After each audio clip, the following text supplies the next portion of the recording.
I think I sent it to y'all before. What's going on, everybody? Welcome. Good evening. Good evening. How you doing? As you can see, we have a full cast tonight. And of course, we don't upgrade it just a little bit. Some backgrounds changes a little bit. I'm a little red on mine, but that's all right. But reporting from front of Mercedes-Benz Stadium. How y'all doing? Miss Maggie T is up in here. And who's at the top left? You setting up for the future already. You already know who it is. Oh, here he goes.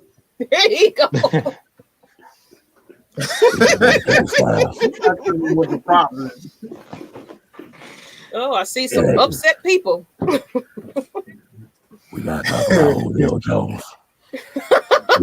Don't scare the children, sir. Don't scare the children. I know, right? It ain't Halloween yet. Then who's right next to him?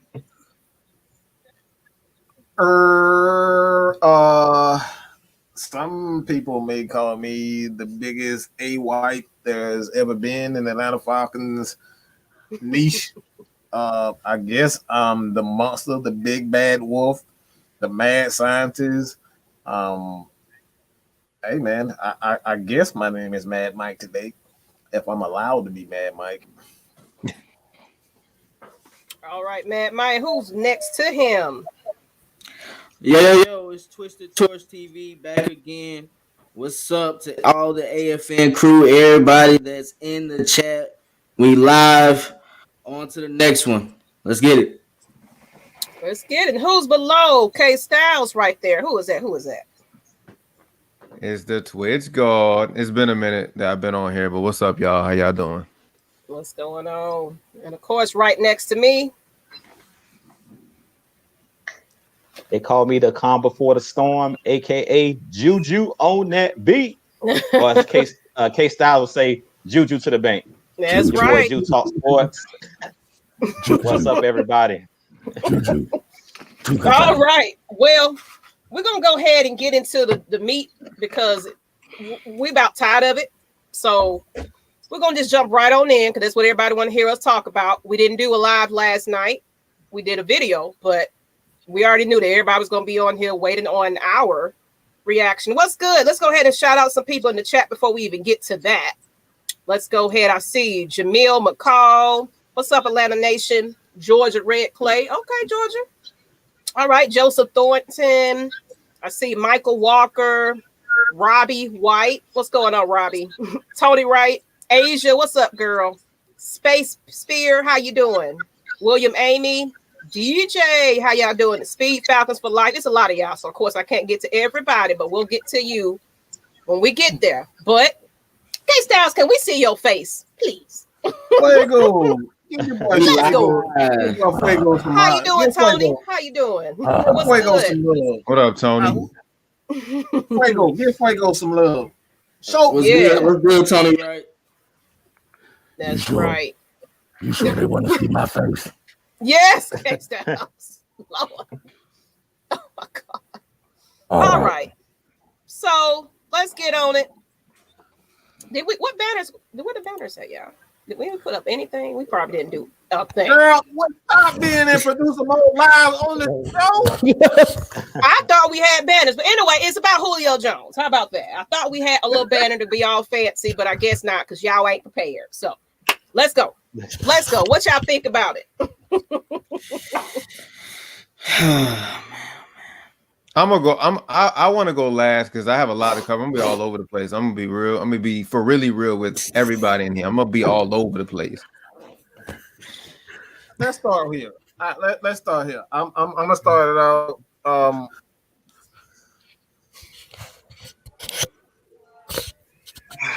I'm gonna just say this. All right, we're gonna say this and kind of piggyback off of where I'm going.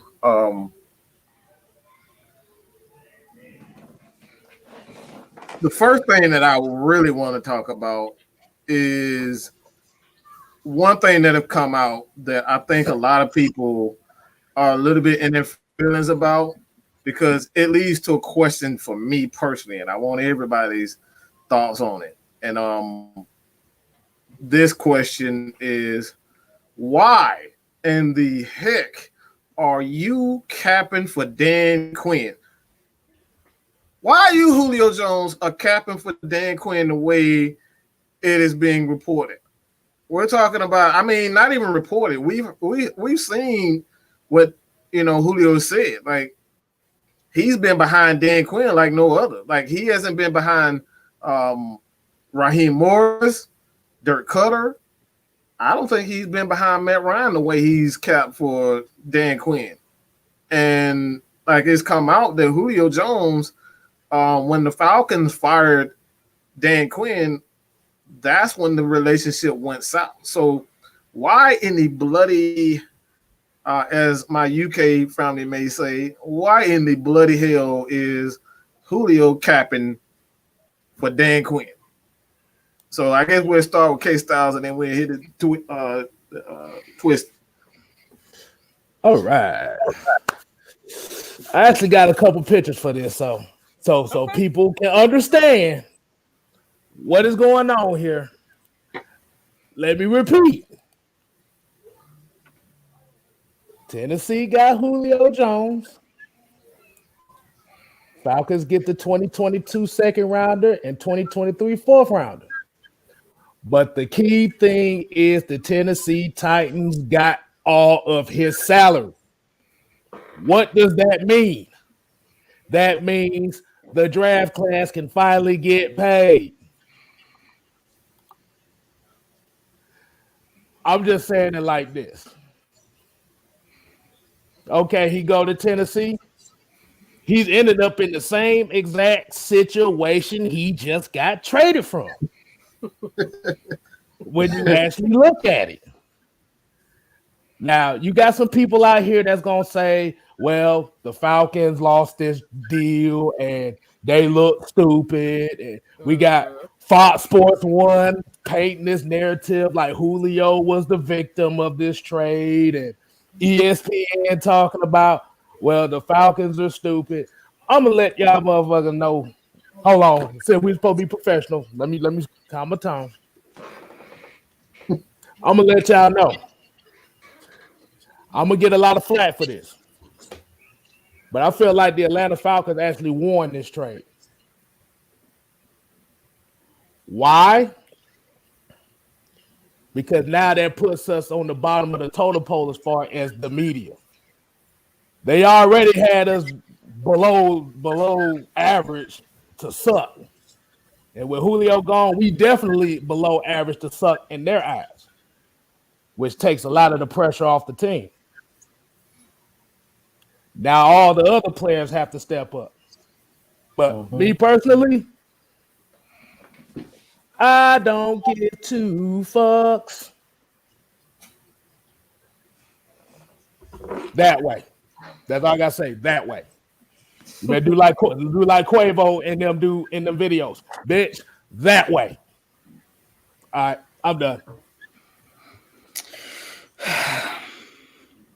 Look, man, it's on me. Look, at the end of the day, Julio is Julio. He made his decision. He got to stick with it. He's going to a situation that he doesn't know what the outcome's going to be because their defense might be worse than ours. They have a chance to be worse than ours. And you're talking about Ryan Tannehill. Like, he's going based off of Derrick Henry running the ball 24/7. I don't know what he really can do, if we're being honest. Is he going to be able to do them back shoulder passes? Is he going to be able to throw on precision before Julio Jones gets off his cut? I don't see that. It's going to take some time. Hell, he had Corey Davis and A.J. Brown. He wasn't throwing them routes with them. So I don't know how that's going to be good with Julio. Now, going towards Mike's question with Dan Quinn and Julio fighting for Dan Quinn. I got to call a spade here. Dan Quinn let Julio do whatever Julio Jones wanted to do. Mm-hmm.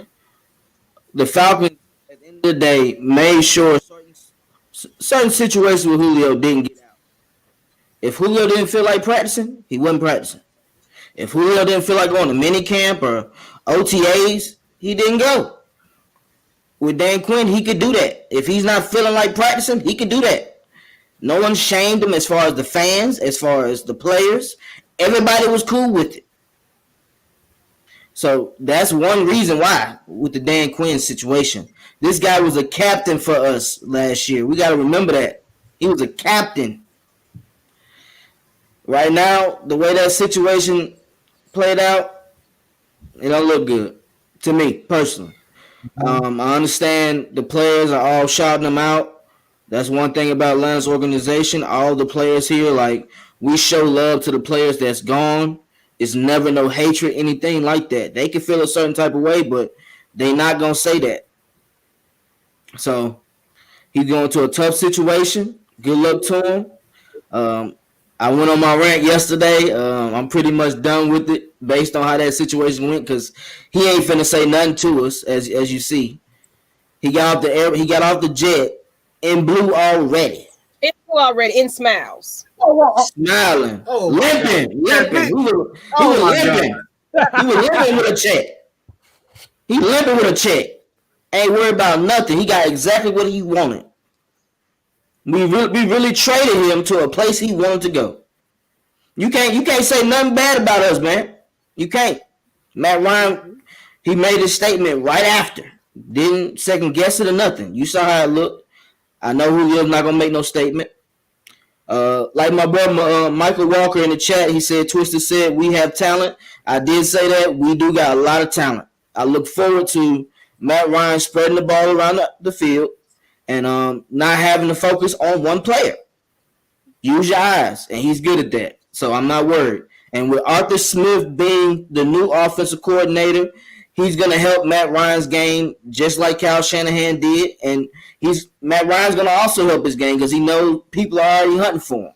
So that's a chip on his shoulder. I don't trust no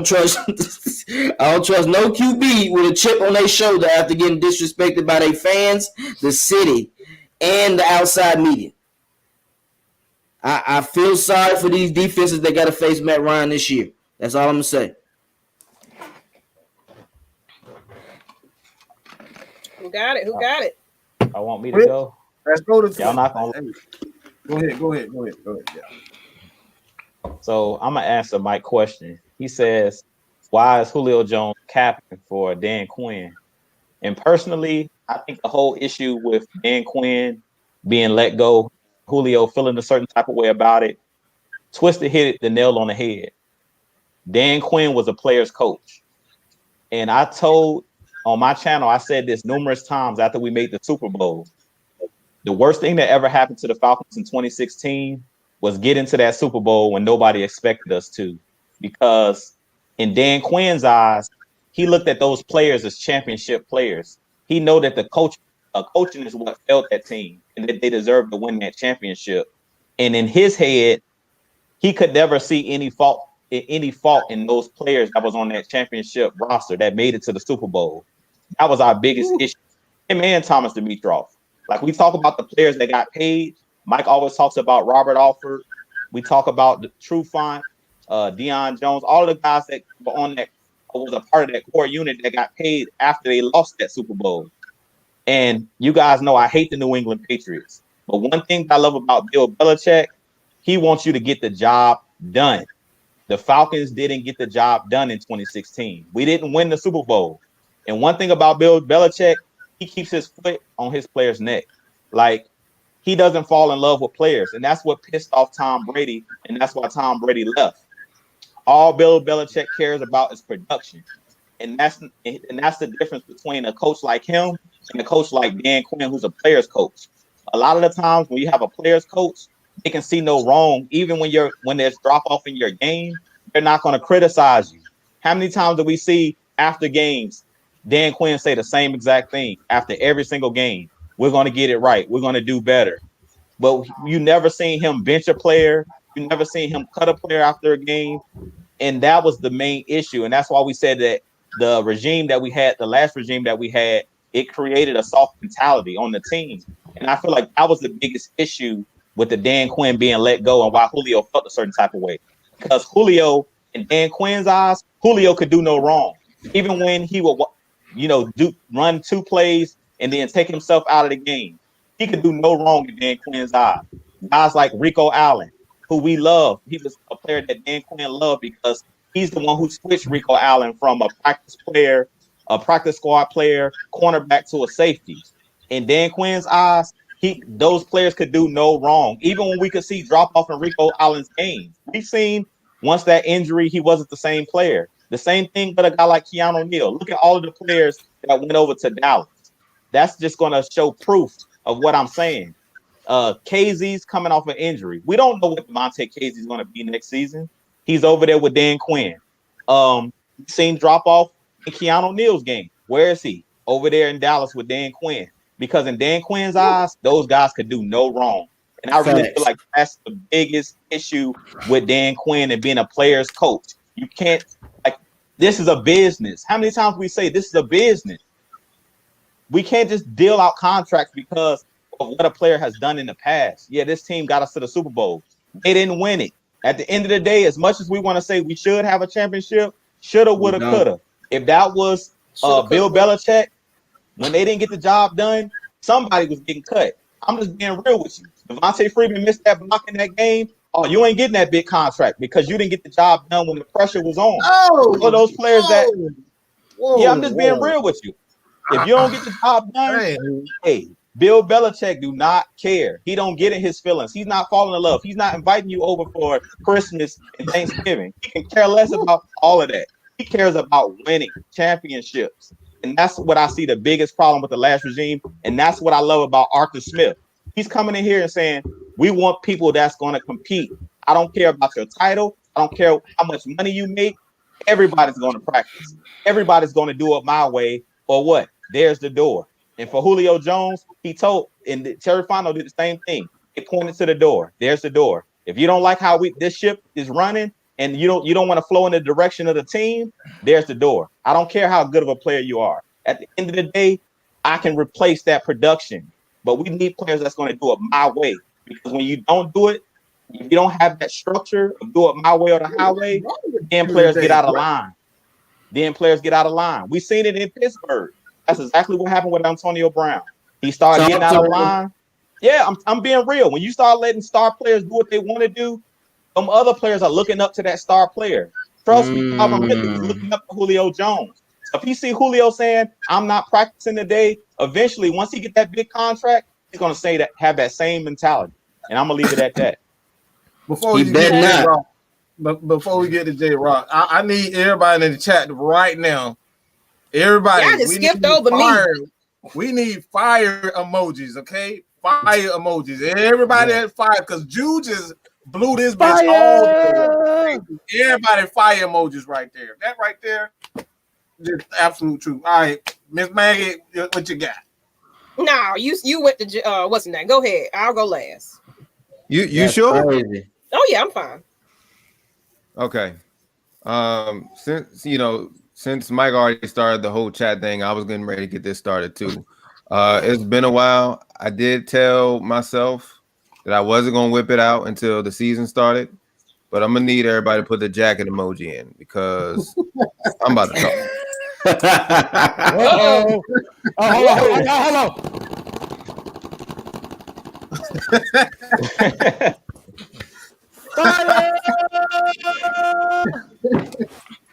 All right.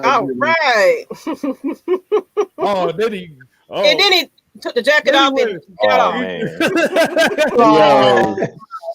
Well, while he putting his jacket on, we'll give him a minute to get in. He right here. Come on, man. Hello. Hey, look. I know prior to getting in here, I know StreamYard has not been liking me and it's been on my bad side, but they trying to shut me down. But I won't let them shut me down, all right? That's right. All right. I'm going to start with the Julio Jones trade. You hate to see it, especially hearing it coming out of his mouth. But we knew it had to be done. I'd rather it be done now than later. Because if it wouldn't have been done quicker, then it would hurt us along the line. At the end of the day, Julio wanted out. I respect, him at least, speaking it up, because we already know how quiet he is. He doesn't talk a whole lot. So we don't really know what he really wants. But he spoke it that day when he was talking to Sharp on TV, whether he knew that he was live on TV or not. He spoke it. That's what was on his mind. At the end of the day, there's still no love lost. I'm still a fan of Julio. Wherever you go, I want him to be successful. Even though he's not playing with us, you hate to see it because we speak about this all the time. We wanted the same with Roddy. We wanted the same with Julio. We wanted him to play the rest of the season with Atlanta and retire.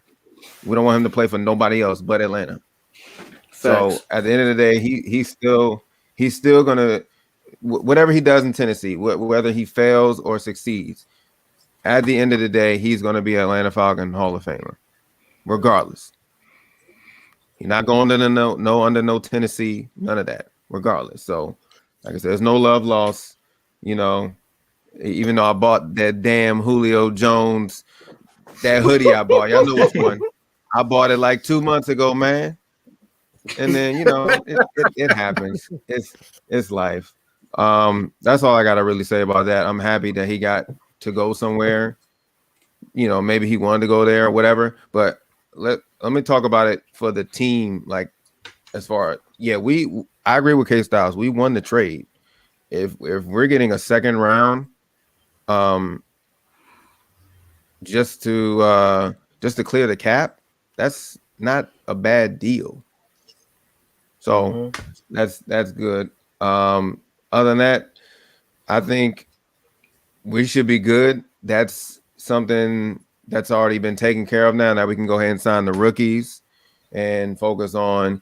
I know everybody's talking about, what we're gonna do with Foy Lucan.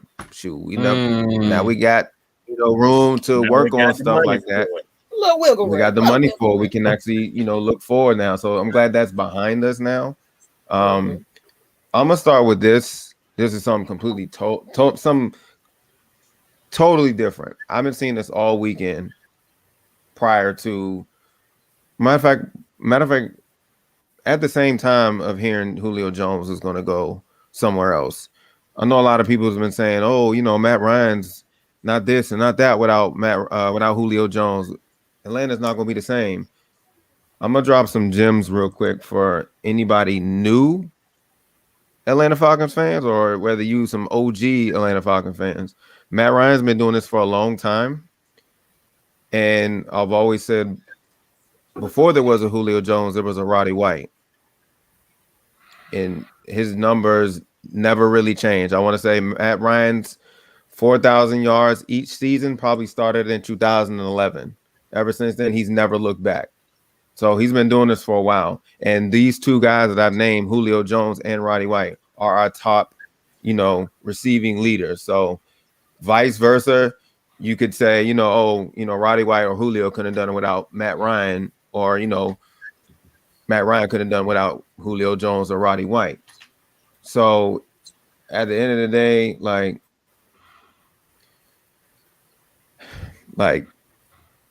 you gotta think about this, you guys, like, for all the new fans that are just hopping on the bandwagon, because I know there's some Julio Jones fans and they're like, oh man, like, they're not going to be nothing without Julio. Matt Ryan's been doing this for a long time. He's going on year 14. Yeah, we had Roddy for 10 years and we had Julio for 10 years. So you got to think about the whole team aspect. Like, we're going to be just fine going into the season. We're going to be just fine. If not, hell, we're going to be a lot better, because then we won't really have to look at, oh, wait, where's number 11? No, there's going to be none of that no more. So y'all new fans gotta chill now. Like, some of us that have been around for a long time, we watched Matt Ryan progress every single season. Now that we have a offensive minded head coach, it's going to jail. Y'all just gonna have to give us some time. I know a lot of people saying, rebuild this and all that. No, we're at the point we're about to win now. We may not do like super excellent the first season, but it's progress. It takes a lot of time. But That's all I gotta say about that. I know a lot of people in the chat saying F Julio Jones. Like, look, at the end of the day, he's an Atlanta Falcon Hall of Famer. Let's not get too crazy. Can't do nothing about that. Everybody's upset. But what does the Hall of Famer Maggie T, go ahead, take it. Take it. I'm sorry. Go ahead, twist it, and I'm gonna go ahead and jump in. You had something? What does the Hall of Famer Tony G say? The one who's played with him. Good question. You know what I'll say about Matt Ryan? Yeah, because it amazes me how many fans say that Matt Ryan's this, Matt Ryan's that, but you have a Hall of Famer that's been in the locker room with him, that's been able to win games with him, that's been able to have a chance to even go to the playoffs with him, say good things about him and say that he's a elite QB. So it's just amazing what people say. So I forgot what game it was earlier this season, but it was a post game, before the game started. I don't know who he was playing, but Tony Gonzalez said out of his mouth, he was like, I only had like 2-3 years in me. But to Matt Ryan, I played a couple more seasons because of him. What does that tell you? That tells you a lot about him. Mm-hmm. And I want to give a shout out to, because we didn't get a chance, everybody was saying their spills. Let's go back to the super chats. We didn't miss you. We put it up there, but of course we want to acknowledge you. Myron Jackson, thanks for the $5 super chat with the fire signs. Appreciate it, homie. As well as Georgia, Texas boy. Teams are going to start playing us soft without Julio, and we'll bite the bullet. Really Gage, Pitts, Hurt, Sharp, Davis, Patterson, Hawkins, pick your bullet. Okay. All right. And appreciate the $5 as well on that super chat. But everybody I'm in unison with everybody. It was a way it was handled that I disliked. We all know what time Shannon Sharp comes on that television. Anytime you pick up around a certain time, you got to know. I don't care if he thought that he was on commercial break, but Julio Jones knew. I think what it came down to was, like you said, it was the favoritism when we got our new regime. Julio Jones knew then, oh man, I ain't finna have my way no more. And then as soon as we drafted Kyle Pitts, somebody that can be versatile into a certain role, possibly, he might have felt his replacement was right there. Not saying that's going to be the case, people, but I think Julio Jones felt that, because I even said it from the beginning, nobody's safe with this regime. Everybody got to prove themselves. You got Arthur Smith out there telling these veterans, no, do it again. Start it over. Run that play back. You're not going to get your way this time. So you can't come in here and lollygag and play around and, okay, I'm just going to practice a little bit here, practice a little bit there. I'm just Julio Jones. You got Ridley now trying to get those yards. You know what I'm saying? You got other players that want to be in that competition. So you can't come in here half-assed if we trying to win now. Everybody got to be on point at this because we have talent, just like Twisted Torch TV said. We got talent. We're not the team that the record we was last season. I'm sorry. We had a lot more, but it's definitely came down to coaching and favoritism and everybody doing what they want. So now you get to see some players you probably not even heard names yet at this point. You're getting ready to see a lot of key players that's like, where this person come from? On defense, on offense, because everybody, especially with Dean Pease, OMG. I'm loving what he's got to say. So I ain't going to drag this too much longer because we don't have enough of this Julio Jones talk, but deuces, it is what it is. Let me say this, and I don't know if Kevin got anything else to expand on, but let me say this. One thing that I want people to leave from this entire situation is that it's okay to say fuck somebody who don't want to be here. Like, if he doesn't want to be here, like, why should we, like, why should we hang on to the fact that what he did? Yeah, he did this for us, but like, if you turned your back, like this man, okay, I'm a Julio fan, okay? Make no mistake about it. If you follow me on Twitter, you know my feelings come out on Twitter, okay? if you follow me here, if you follow everybody here, you know our feelings come out. What really irritates me most about this, and I am going to say this to the death of me. Your fans love you. And you cannot say one word to the people who bought tickets, who came to see you, their daughters, their sons, their uncles, their aunts. Everybody came to see Julio, gave Julio love. They worship the ground that you walk on. And you can't say one damn word. You can't type out, thank you, Falcons fans. That's it. I don't need a whole damn speech. You can't tell me that you appreciate us. But we see your ass smiling when you get off a damn jet. You know how disrespectful that is to the fan, first and foremost. I mean, the next day at that was just like, yeah, come on, go ahead and get my plane ticket. Let's go. They worship Julio like Michael Vick fans worship Michael Vick. This man could, at least Michael Vick gave his fans some love before he left. This man ain't give nobody no love. Matt Ryan is still like Julio's, you know, he's one of the players that, you know, the most impact. He took a shot at Roddy saying that, and this man still ain't said nothing.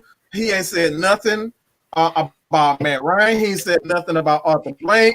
He ain't thank Arthur Blank. He ain't thank the fans. This man just smiling. The first thing we see his ass, I'm out of here, and smiling his ass off on the damn jet, getting off the jet smiling. And you trying to tell me as a fan that I don't have a reason to be in my feelings? He took a dump on everybody. And you trying to tell me that we gotta kiss his behind? Man, come on, stop. Get out of here with that nonsense. Like I said, that's foul. Like I said, I don't beg grown ass men to stay. I was getting ready to say something similar. Yeah, because you're gonna get a half-ass player when they don't want to be here. That's like any job. If you don't want to be there, you can't stand to be there. You ain't gonna perform to your best. Right. You know your paycheck's still gonna be there, but you ain't gonna put your all into it. So I don't want to have done Julio Jones.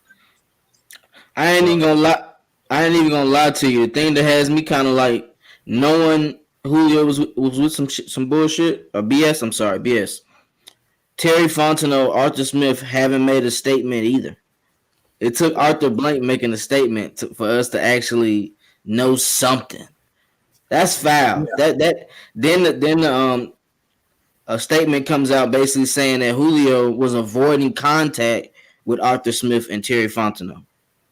So he wasn't even trying to talk to the new regime and give them a chance to even see if we can work this out.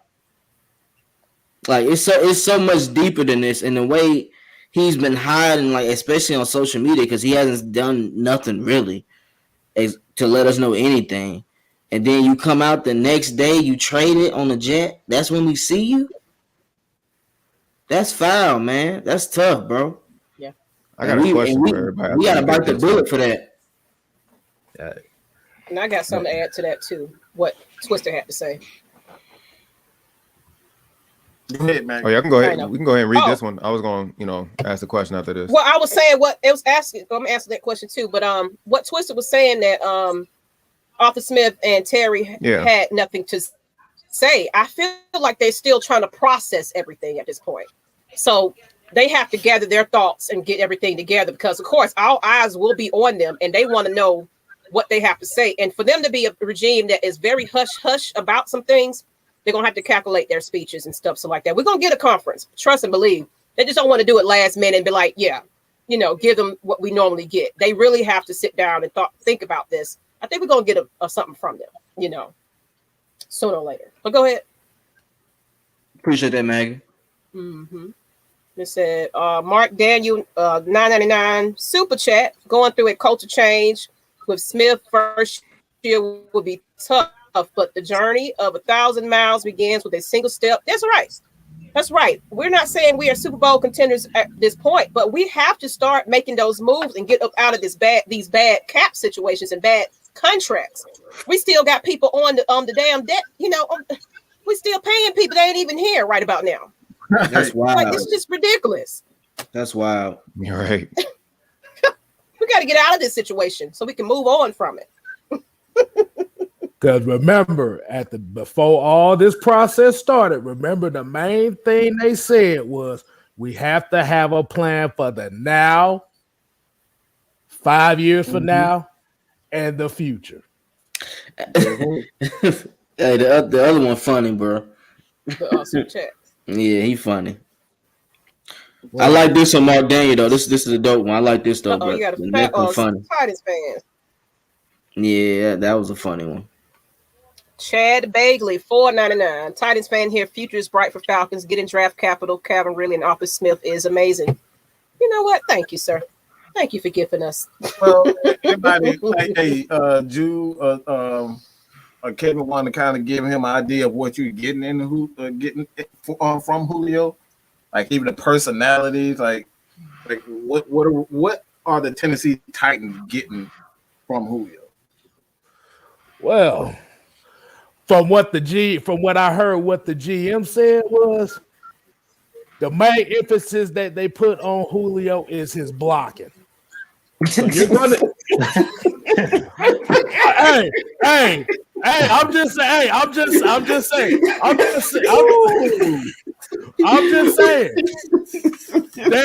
that's what came out the report when he said that the one thing he loved about Julio is his blocking. That's like crazy. I said, but the thing is, you're going to get a definite talent, but the problem is we don't know if he's going to catch big plays and sit on the sideline for a couple plays, or is he actually going to be 100% healthy to play 80% of the snaps. But y'all get a playmaker. Mm-hmm. But the problem is now as Tennessee Titans fans, you have to look at it now with getting Julio.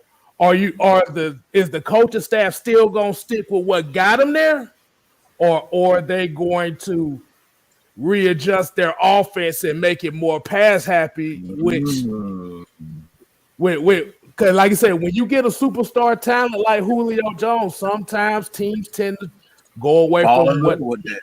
They start with that new toy. Yeah. Mm-hmm. So it could be, like I said, you could get you got two wide receivers to where you have to double team both, and a running back that you probably have to put 9 in the box. Yeah. The only thing I would be worried about as Tennessee Titans fan is this going to change the identity of the team. And you have to remember, now that you're taking all of Julio Jones's guaranteed money, remember that's what I want to do. So. Remember, AJ Brown's coming up for a contract in a year or two. Derrick Henry going to be looking for an extension in a couple years. And is that money that Julio going to destroy that opportunity?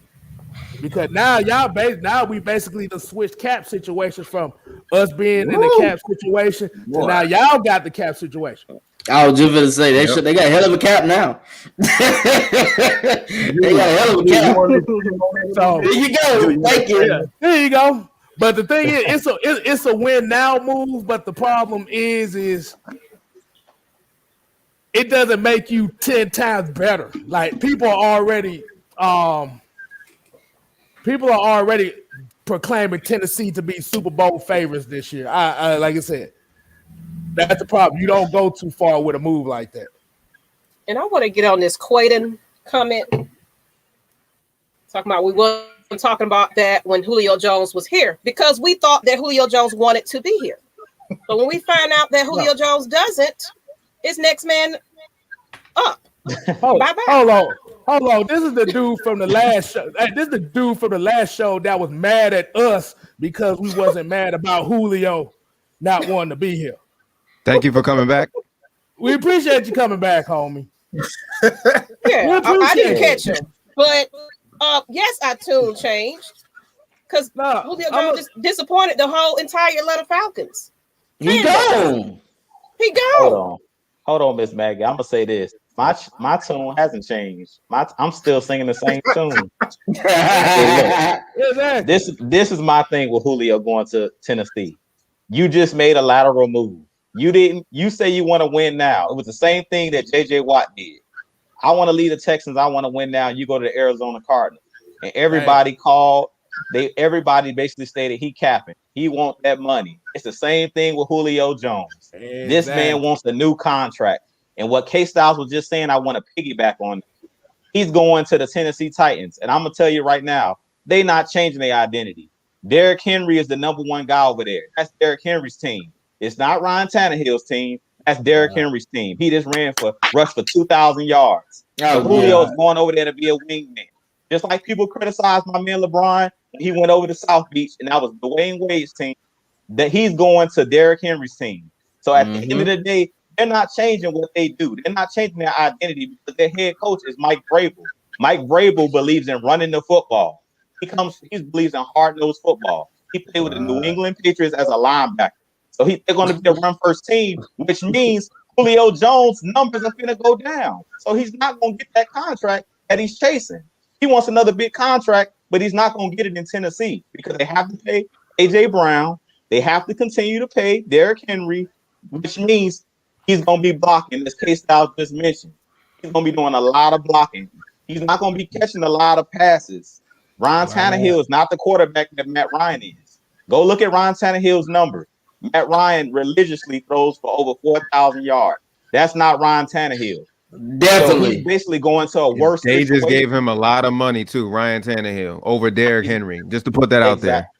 Exactly. He's going to a worse situation. So basically, we don't even have to speculate. I'm telling you. It makes you think, did Julio Jones really want to go there, or was this a Arthur Smith in their move? Like, we're going to put you where we feel like you need to go so we can get the best situation about it.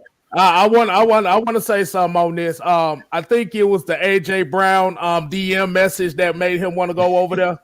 Remember, I did say he sounded like a side chick.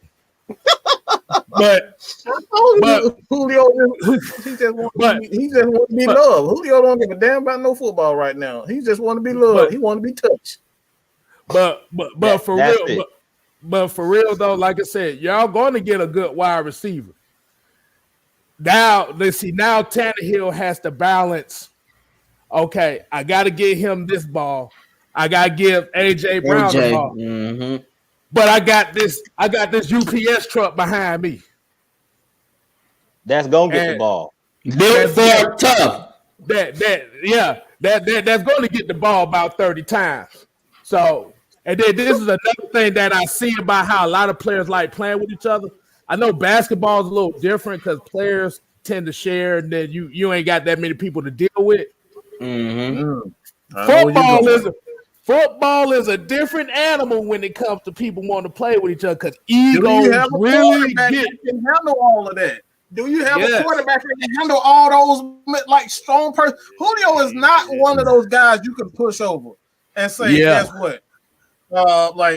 Julio not gonna get the ball. Julio, he might not say it, but you're gonna see it in his attitude. You're gonna see it in the way he's going. Like you remember that game against Carolina? He was like, "Man, look, I'm just have to." Like he got he didn't have a catch in like the first 3 quarters, and then it's like towards the end of the game, he's like, "Hey man, I just got to run with the offense." Like Julio was pissed off, so it's like now he got AJ. Like AJ, he all cool with it now because he got his idol.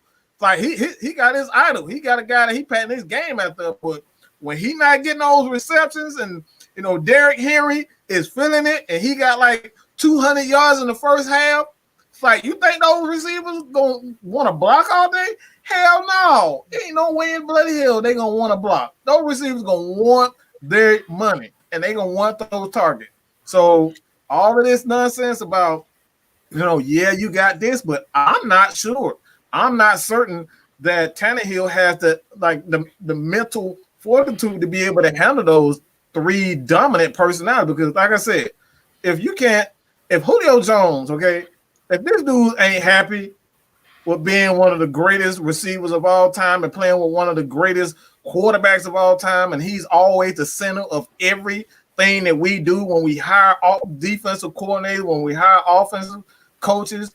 if he's always the center. If Julio still ain't happy with that, what makes you think? What makes you think that you're going to be able to handle him in Tennessee? All right. Hold on. What you got?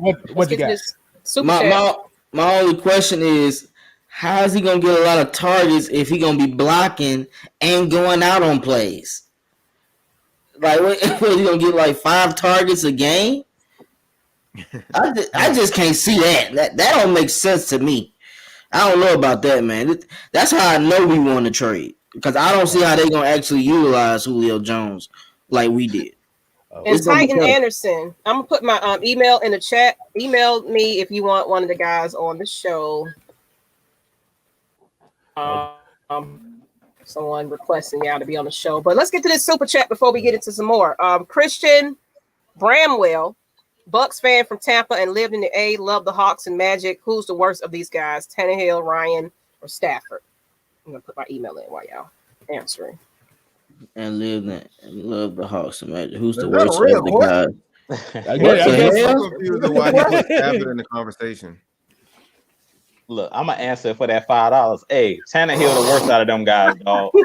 That's all you need to know. That's all you need to know, dog. All you need to know is Ryan Tannehill is the worst.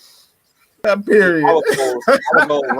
I would go Matt Ryan, Stafford, and then Tannehill. Easy.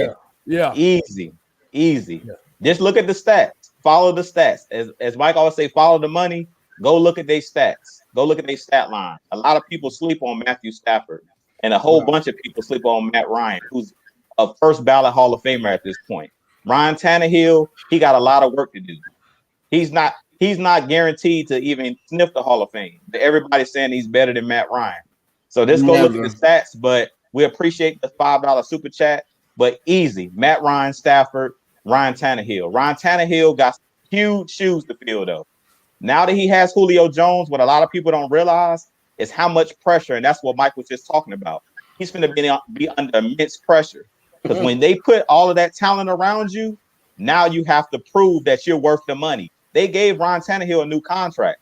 Arthur Smith is gone. There's no more safety net for a guy like Ryan Tannehill. You got all of the weapons in the world, arguably the best running back in the game, arguably the best wide receiver in the game, and arguably one of the best number 2s in the game, AJ Brown. So he has no excuse not to get the job done at this point. So all the pressure right now is on Ryan Tannehill's shoulders. So all I got to tell him is good luck.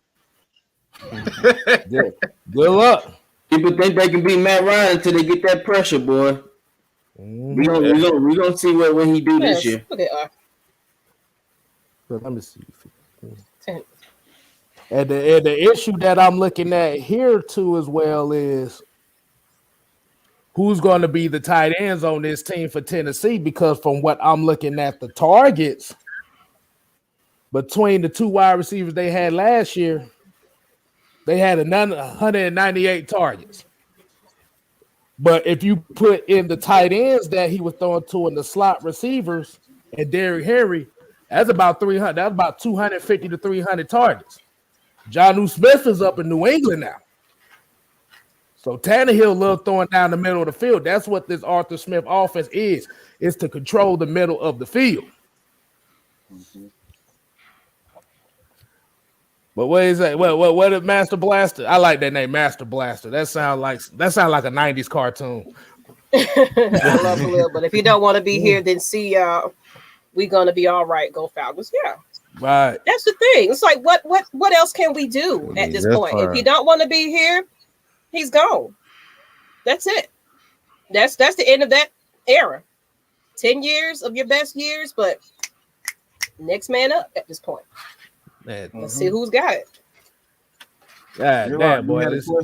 You had a question, J-Rock? I'm just looking at these crazy comments. I'm not going to entertain it. I'm not. When is he taking the physical? I don't know. I'm not going to follow that anymore. I don't know when he's taking his physical. Yeah, he showed big grin and he got to take his physical. Hey, like I said, Julio now. Look, Julio as of right now is that way. That way. He's over there. He's over there with the Smithers regime. That's a Smithers regime guy now.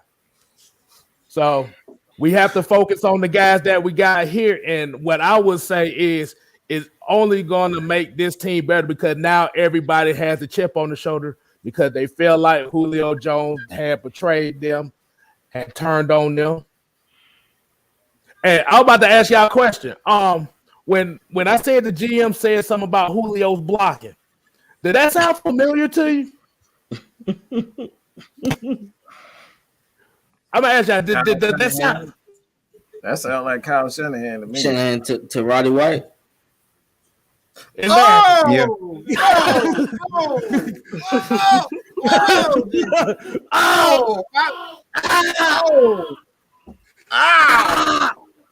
Damn, that did sound like Shanahan. Oh my God. I like that. That's crazy. Is time for the Ridley Pitts era. Boom. Well, we'll see. But that'd be great though. If that come out and they jail great. No, it's not the Pitts and Ridley era no more. It is the run the damn ball era. Do you see this in the back? Do you see Michael Turner right here? We going back to that. That's what this team needs. We got a super chat. Let me put that up. Super chat up in here. Where it go? Christian. Okay, Brandon Will again. $2.99. Rank off these offenses for 2021 Falcons, Titans, Saints, Rams. What are you trying to get us to do? He's giving us all these scenarios to compare and contrast. The Rams did last. Yeah. It's gonna be Falcons, Titans, Saints, Rams. Easily in the exact order he put it. The Saints they're gonna be, building the first at least 5 or 6 games with Jameis Winston. I think they need to reverse the Rams and the Saints, possibly, because Drew Brees is there. So without Drew Brees, I don't see I think he had it right. Falcons. I think he reversed the Ram and the Saints. I think the Saints are gonna have a worse offense. They still got AK though. Yeah, but I just believe in Sean. I'm a Sean McVay. I'm a Sean McVay believer. I think Sean McVay is a better play caller at this point than Sean Payton. And we all know that Slant Thomas last year, he looked like he was a little bit on the decline last year with an injury. So quiet. We can't talk about him. I can't talk about him. He ain't had no catches in a playoff game. That's disrespectful. That was like he was quiet. And let's not forget Matthew Stafford now is the quarterback for the Rams, so he can push the ball down the field more than a guy like they had in. I forget his name. Now he in Detroit, their former quarterback. Who just average. Oh, you Jared Goff? There you go, Jared Goff. They got 2 good receivers though, Kupp and Woods. Right. They shifty receivers. Good. I'm about to say that. That's what I said. I'm just saying good. Yeah, they regular smugglers. Oh, so his name was Jared Goff. I just called him garbage, but okay, Jared Goff. Yeah. He with the Lions now. Tragic. Damn, he got thrown to my homie. God, oh man. Dang, Hey, listen. man. I got a for really real question for everybody. Whenever Julio Jones comes back in this building, whether he's at the stand, getting ready to go to the Hall of Fame or whatever, or he's either in uniform. I already know where you're going before. Let me stop you right here. All right, before let me just stop you. If he's coming here, I want to hear the whole question. I already know. Finish it. I don't know where he's going with it. Go, Gerald. Somebody already said something in the chat already. They already knew. They already knew I was going with it. He said he's gonna get booed. Go ahead. Right. If he returns in this building, whether he's going to the Hall of Fame or he's in another uniform, do we boo him or do we cheer him? What do y'all think? Let's be honest. This is a for really real question. It depends on what happens in the next couple of weeks. I need him to make a statement. I need him to at least address the fans because I love Julio Jones. I'm, I don't give a damn. I know you don't give a damn, but I still respect the player and what he's done for this franchise. None he done did. So, all that shit goes out of the window because all that was fake love from the very beginning. It's his true heart and his true personality shine through. It's like for me, and I apologize, Maggie, but it's like once you show me who you really are. Oh, I was gonna make a comment. I was gonna say,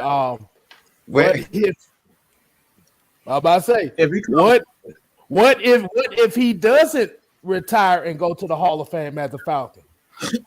Just because of this. Who? Wait. That comment is going to be an answer to your question.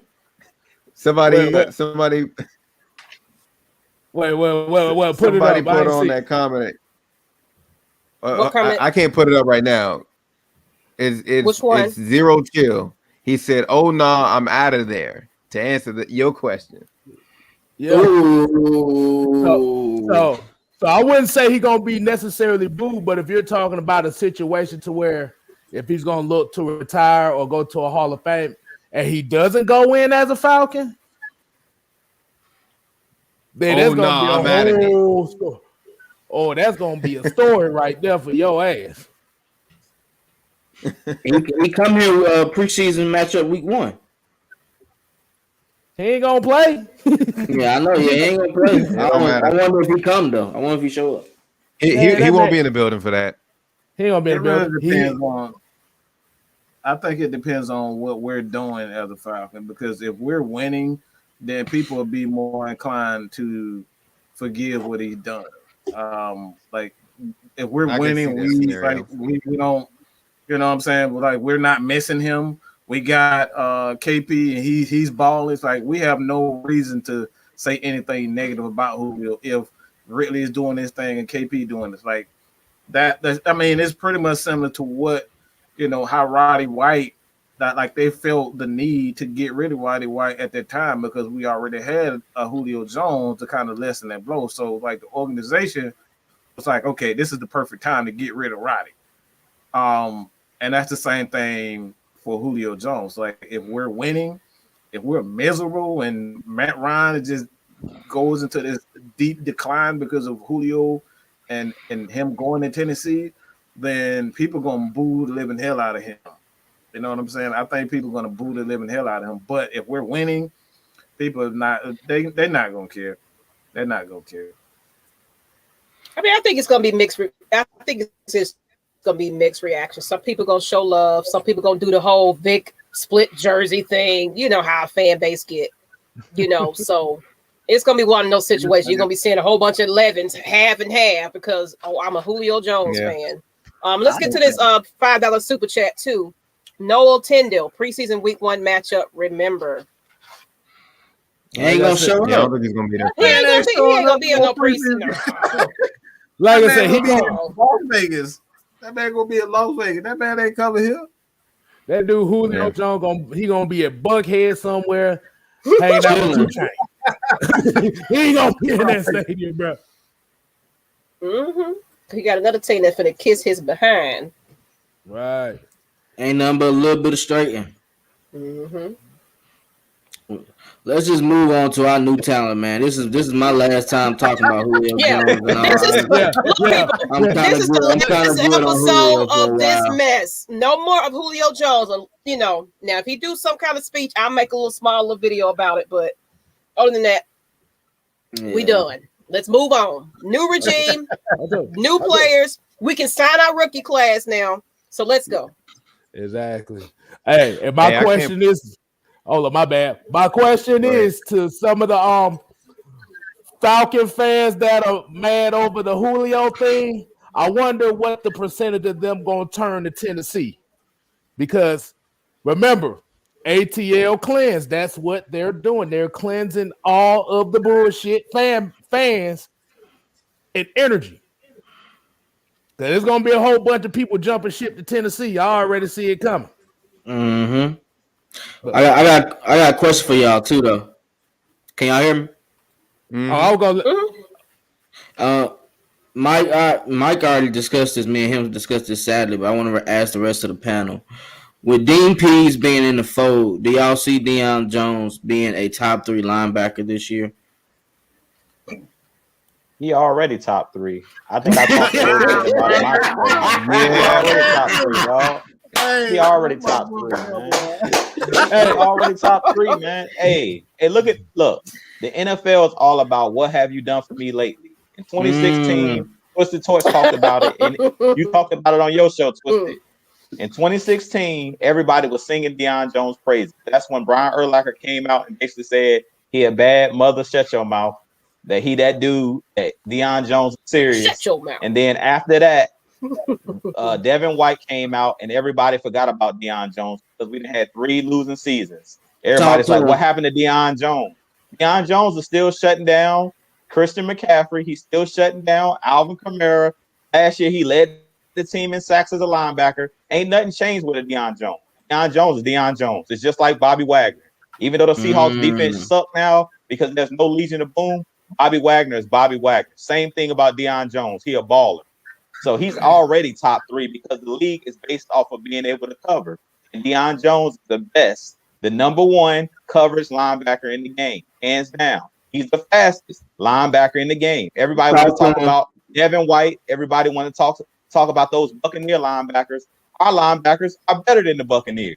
Our team just sucked last year, point blank in the period. Once we get back to winning games, and that's what Mike was just talking about. Once we get back to winning games, our players will get their praise. So this Julio Jones issue with him leaving, that's going to be good for Matt Ryan because that's going to put the spotlight. All those people that saying Julio Jones made Matt Ryan, where there's no more Julio Jones. So when Matt Ryan starts balling, don't start crying and talking about, but now he got Kyle Pitt. He got Calvin Ridley. He got this one. He got that. My thing about that, Jew, I'm gonna add to that. Everybody was like, "Oh, Julio Jones." Matt Ryan ain't gonna be nothing without Julio Jones. But guess what? We still had a ball game without Julio Jones on the field each and every time. So I think we're gonna be all right. Easily. Just like I said earlier, we're gonna be just fine. They're always gonna move the goalposts. They're always gonna move the goalposts for Matt Ryan. Once he win the Super Bowl, they're gonna say, "Well, Matt Ryan can't win 2. He can't win 3. He can't win." It's always gonna be a move the goalposts at the end of the day. Talk to him. Do you think? And this is a question for everybody in the chat. Also, do you think there's a narrative like? I think I know everyone's opinion and thoughts on it, but like I said, I want everybody's thoughts on it, even the people in the chat. But do you think there's some narrative like Matt Ryan is on pace to destroy this, like every record, the touchdowns, the passing yards, like the completion percentage, like he's already tied Peyton Manning as far as like the completion percentage is concerned. Every like having like 10 straight years with 63 plus completion percentage. Do you think there's a narrative to pretty much deny Matt Ryan from breaking a lot of NFL records? J-Rod, I want you to go and hit that one up. Well, what you got on that? That's a good question, Mike. That's a really good question. As far as denying, like break it down for me. Like it's like give me an example. Just all like we're talking about, because when you look at records, like we see right now that Peyton Manning is the god of all quarterback records. Like this dude holds all the records, and right now we're talking about as far as like comebacks, Tom Brady is he's the top. He's the top guy when it comes to the comebacks and whatnot. But Matt Ryan is creeping up. He's creeping up also. You have Brett Favre. You have Drew Brees. All those guys are on pace. Matt Ryan is on pace to break all of those guys' record. So when you look at the NFL and you see that they are they really go hard on marketing these guys. So when you have a guy like a Matt Ryan that is close and he's right there, he's gonna break him. If he continues to stay healthy, he's gonna break those records. Do you think, because they can't say that Tom Brady is the greatest if he doesn't have all the records? Matt Ryan is going to have those records. So you think there's like a quote unquote coup to kind of stop him from getting those records, like making a guy like Julio Jones, because they don't want him, that right now they're trying to say the Falcons need to rebuild and get rid of Julio, get rid of everybody.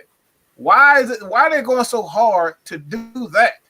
Why are they going? And for me, I think that's one of the reasons, because they don't want Matt Ryan to break those records. They don't want the Falcons to even have anything. Yeah, I see what you're saying. They don't want any, they don't want any player from Atlanta to have those type of stats. I do think that Matt Ryan's stats are being ignored a lot. Everything. Now that you brought that to my attention, that he passed Eli and he's on the verge of passing Peyton Manning and all that stuff. I do think stuff like that is getting ignored, and that's what I hate about the media when it comes to talking about Atlanta Falcons, because y'all really completely ignoring the whole thing, because every time everybody or somebody mentions Matt Ryan, they just mention the Super Bowl, but they're not mentioning everything that he did coming into the league. I mentioned this earlier. Ever since 2011, he hasn't looked back. It's been a 4,000-yard season for about 10 seasons straight. Nobody's mentioned that at all. And look at the freaking passer rating. It's above charts right now.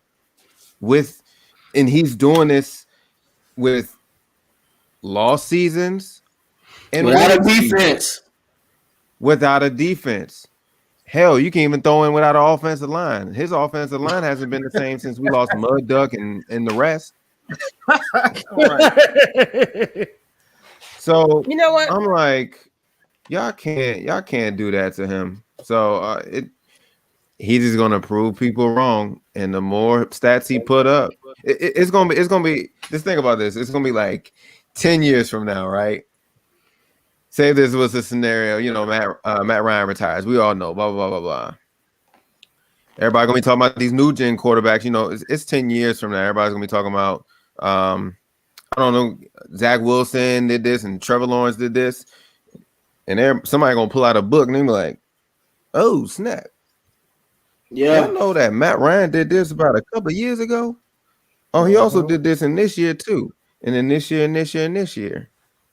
It's going to surprise a lot of people. But I do, if that answered your question, Mike, I do think everything that Matt Ryan does to this point, and ever since he came in this league, has been ignored. Hey, Jay, they know there was go ahead. No, I was gonna say they know. They just choose not to look at it. They know who leading his stats. They know the Falcons' offense be top 10 every year he's there. They choosing to do that. And they only want to bring up negativity. They don't bring up all these receivers. They got contracts off of him. All these coaches, they got contracts off of him. You can't tell me that. Even the players that do commentating, they say Matt Ryan is something. That just it be baffling me, man. I be it's just real that. Quiet. It's real quiet. It doesn't get praised as every other quarterback get praised. Even when the quarterbacks that get talked about a lot on the media now, even a terrible game or a terrible season, they still get talked about. Prime example, Aaron Rodgers, when he had that terrible season, y'all still talking about this man and his numbers and this and that. And then all of a sudden now he's getting traded. Now that y'all, I just hate it. I'm gonna say this. I'm gonna add to that, and it's gonna pretty much answer the question. CBS. I don't know anybody seen that article that CBS put out. Man. The problem is the media in Atlanta. Period. We don't have a positive place that we can go for Falcons content. That's why we try to change the narrative and we try to bring it out here. But the article that CBS came out with was basically, we failed because Matt Ryan wasn't a part of that trade. And it was just a whole biased, opinionated article that they're so proud to put out there. Aren't we in Atlanta at this point? This is Atlanta, right? Why can't I go to the AJC? Why can't I go to 92, whatever, and get something positive and reassuring about this? Hey, fans, it's okay. We're going to be all right. We got all these other players. Y'all still trying to bash us. So guess what? Those fans feed into that. Oh, it's Matt Ryan's fault. It's all these other players' fault. It's this is Terry. It's Arthur. It's Arthur Blank. Right. Because we don't have nothing positive. So people are cheap, basically. They fall for those hashtags. They fall for those where you click on the clickbaits and all that, and they run with it. Oh yeah, I heard. A lot of times they're not even checking the source from what they get in this news from. So that's why this rumor mill went all out of whack, because everybody got some type of narrative. Oh, Julio Jones didn't want to play with Matt Ryan. Julio Jones didn't want to do this. Julio Jones, you know what I'm saying? Like, did y'all hear it from the horse's mouth that he said this? They are creating a narrative for us, and it's been like that for years. Honestly, that's why I don't even cut on the radio stations or do any of that, because I'm sorry, it's just too negative for me. I like that, Maggie. I like that, Maggie. They don't have nothing positive to say about this team. They don't never say about, like, all right, well, this is what we look forward to. Give the fans some hope. And that's why I be looking at these comments, and I be saying, not the comments for this chat. Y'all the real fans. I appreciate y'all. But on social media, I just look at their comments. I be like, dang, how y'all going to say we're going to go 5-11? How y'all gonna say we're gonna go 4-4? And like, how do y'all already have that in mind and y'all haven't got the training camp yet? That tells me they're listening to somebody and they're not getting a good message to say, well, damn, we got other people. We got Russell Gage that just got 800 yards. We got Zacchaeus that is a deep threat. We just drafted a receiver, but they're not going to tell you that. Oh, they let Julio go. That was the only player they had. He was the only reason we watched the Falcons. No, that's not the only reason you watch a team. It's a team game. He is one person. He is a GOAT. I am not lying, but he is one person, a part of a team. You watch them as a team. How do you know the defense is suspect? You watch the whole game. You didn't just watch offense. So this is a good. Drew always know. He knows why I always say this. You and Kevin can kind of pick this one up, but y'all y'all already know what I say when it comes down to stats. Like, are we going to ever see another talent like Julio Jones? Can we replace a Julio Jones? Hell no. We're never going to be able to replace a Julio Jones. But y'all already know how you can replace you can't replace a player, but you can replace the number. So, like, what do you guys think? Where the Falcons should go as it pertains to the offense, and how should they focus on? Should they look at the team? It's like, should we kind of go completely away from what Atlanta, the offense used to be, or should we just just make a whole new different style of offense? I'll say this. As far as the offense goes, to answer your question, Mike, I think we need to become more of a run first offense, just like we saw in Tennessee with the four-headed monster that we're going to have in the backfield. And then I say use Calvin Ridley's strength to go over the top and to take the top off the defense on the play action passes on those deep ends. Same routes that Julio Jones ran is the same thing. There you go. Kstlyz already put it up. That's what I say. That's what I said. Physical football. Tell them again, Kstlyz. Go ahead and say it. For the people in the back.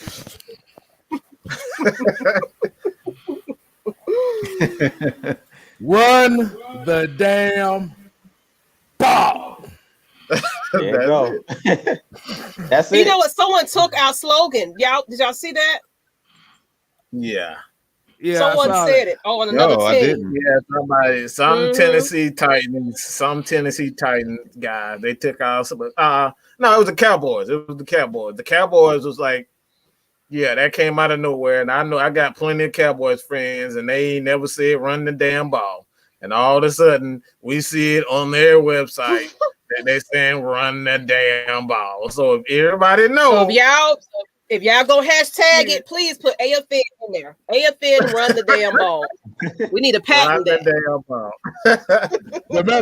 Remember, we're going to change it to BAWL. We changed it that way. I like that one. BAWL. Ball. Wow. So y'all know where y'all heard this from. But So that what you got, Kstlyz? But I wanted to kind of get back on the narrative point that you was trying to ask as far as what is the narrative that they're speaking. Let's be real. Matt Ryan is not the guy that they're promoting because he's not the guy that's selling. Yeah. Like when you're talking about guys in the NFL that people are putting on a pedestal, remember these are guys that they are advertising. You know, you got Aaron Rodgers with the State Farm commercials and Subway. You got Drew Brees with NyQuil. But sometimes his arm puts our asses to sleep every time we see him throw the ball. But Pat Mahomes with State Farm. Pat Mahomes, State Farm. Tom Brady, he got T-Mobile commercials. You know, he got that Robert Kraft money. See, and when you put Matt Ryan against when you put Matt Ryan against those guys in a public eye, he's boring. He's lame as hell compared to them. That's the narrative that they want to push. So that's why nobody. Matt Ryan really is just go to work, do his job, and get the fuck on. That's who Matt Ryan is. They say he's good at telling jokes though. Yeah. You said what? Hey, I'm gonna keep. They say he's good at telling jokes though. Like you'll hear some of the players, they'll be like, Matt Ryan be saying some funny jokes. See, but that's the thing. That's the stuff that they're going to push out. See, like I said, we don't know Matt Ryan's personality outside of calling plays in the huddle. See, a lot of the other guys, we know what type of personalities they have. So when you have a guy that's not willing to put themselves out there commercially wise like Matt Ryan, see, now all your accomplishments get overlooked regardless. Because you have to remember in that 2008 draft, they was already shitting on him before he took the first snap. And I'm talking about Atlanta fans. Yeah. Because remember, Michael Vick sold the tickets. The AJC sold newspapers because they wanted to see Michael Vick on that cover. He gave them a story every time. See, Matt Ryan doesn't get the only story you got on Matt Ryan is 28-3. What else do you have on him? Exactly, Kstlyz. That's where I was going. You just hit the nail on the head, Kstlyz. You just brought it home. That's what I was going back to. To answer my question, that's the big deal with Matt Ryan.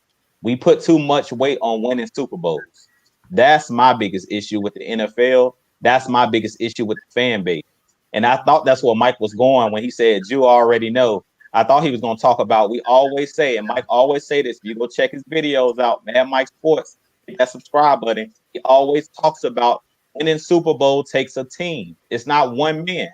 But if you look at the guys that have won Super Bowls, Aaron Rodgers, Tom Brady, what did they say after Tom Brady won a Super Bowl? After the Bucs defense prevented the Kansas City Chiefs from scoring a touchdown in the Super Bowl. Who got the MVP? Tom Brady. And all you heard was Tom Brady this, Tom Brady to go, Tom Brady that, Tom Brady this. That's the same thing when it goes with quarterbacks. Until Matt Ryan gets a Super Bowl, he's never going to get the praise he deserves. So that's why I keep talking about that 28-3, that Super Bowl continues to haunt the Falcons fan base until we get back and make it right and win a Super Bowl.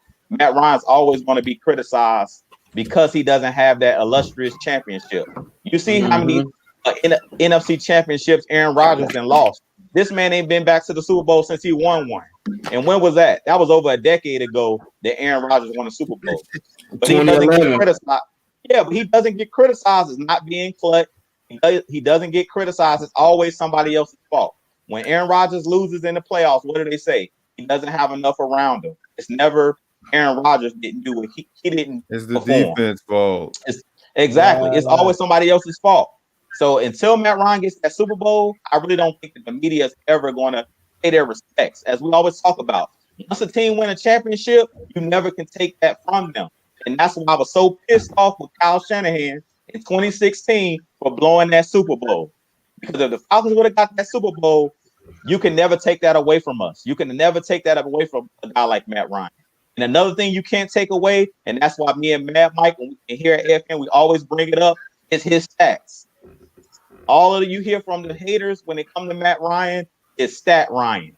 Why do they call him Stat Ryan? Because we can't fall back on he has a Super Bowl championship, so they don't want us to fall back on his stats. But stats are what makes you a Hall of Famer. That's what makes you a Hall of Famer. T.O. don't have a ring. Randy Moss don't have a ring. It's a lot of these guys. Dan Marino doesn't have a ring. Jim Kelly does not have a ring. Jim Kelly lost 4 straight Super Bowls. Exactly. Do you hear a lot of shit about it? Like I said, I think if Matt Ryan wins one Super Bowl, I think they're going to still criticize him because he doesn't sell. That's what we're going back to. It's about selling the product. I agree with you. He's still going to get criticized, but I think he'll get less criticism because you can't take nothing. When he hold that Lombardi up in front of everybody's face, it ain't much you can say but call that man a champion. And he got the stats to back it up. So what they say and now? he got the stats to back it up, and he got an MVP trophy to back it up. What they say and now? He got so much. All he missing is that Super Bowl ring. He's won every other trophy. All he got to do is get that Super Bowl ring, get that monkey off his back, and then they can't say nothing. Hey, Jude, quick question. Was Matt Ryan top 5 in passer rating in the Super Bowl? Oh, Matt Ryan's numbers is top every year, man. He's top 5 almost every year in passing. They just continue to hate on this man. That's why they're gonna continue to call him Stat Ryan, and that's dumb because stats are what puts you in the Hall of Fame. Stats are what makes you great. If we're gonna take stats away from guys, then Drew Brees is nothing. Because all they ever talk about is he has all of these passing yards. That's all we talk about. Peyton Manning, passing yards. Before Peyton Manning had any Super Bowls, all he had was what? Passing yards, touchdowns, passer rating. That's what we go by. That's all we can go by. The stats, the facts, and the truth. That's all we can go by. But people want to talk about their feeling. He's boring to watch. That's your feeling. The man's numbers is the man's numbers at the end of the day. He's producing. He's getting the job done at the end of the day. So you got to respect the man at the end of the day. But if we're being honest, too, in 2016, do people like forget how he torched the Packers to get to the Super Bowl? Well, they don't care. He embarrassed that team. He made them look like rookies. I believe we played them twice that season, so in the playoffs and in the regular season. Yeah, he did a comeback for that game. Muhammad Sanu to end the game. Julio only had 3 catches for 27 yards. People forget that. It's games that happen like that. Say that again. Say it again for the people in the back. In 2016, we played the Packers twice. The first game, Julio Jones had 3 receptions for 27 yards. We scored 30-something points that game. Taylor Gabriel scored on there. Muhammad Sanu killed them. Matt Ryan ate up and still had a phenomenal game without Julio Jones. Now, I ain't going to lie to you. The championship game, Julio Jones did kill them. I can't. But Matt Ryan made a lot of plays that game as well. Like, people got to realize that it's a team effort to get to that Super Bowl. Every QB don't make it to the goddamn Super Bowl, guys. I hate to be the better of bad news, but every QB will not make it to the Super Bowl. A lot of QBs don't make it to the playoffs. People forget that. It's not that easy. I mean, you look at your boy Tony Romo. He was one of those guys that barely made it to the playoffs. And they praise him like he a Hall of Famer. They put the Hall of Fame jacket on his ass. See, but that goes to the point that we're saying. Like, we can criticize a quarterback for not having a Super Bowl or a quarterback that's winning a lot of Super Bowls, but if you don't put the credit on the team aspect of it, you're only looking at half the story. Just like we said about Tampa Bay. Tom Brady did not play well in that Super Bowl. That defense.